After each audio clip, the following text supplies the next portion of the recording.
பங்குனி மாசம் நல்ல இளவேணிற் காலம் பழனிக்கு வந்தா உன் தெய்வீக யோகம் பழனிக்கு வந்தா உன் தெய்வீக யோகம் உத்திர நாளில் உன் உற்சவ தேரில் சிங்காரமாக உன் அலங்காரம் கண்டே அலங்காரம் காண நான் ஆனந்தமானே கைலாசன் மகராசா உன் வாசல் வந்தேனே குளிரான பன்னீரால் அபிஷேகம் கண்டேனே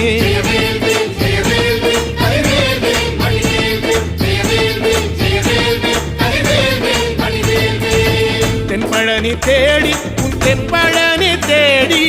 திருநீரு பூசி நான் ஓடோடி வந்தேன் திருநீரு பூசி நான் ஓடோடி வந்தேன்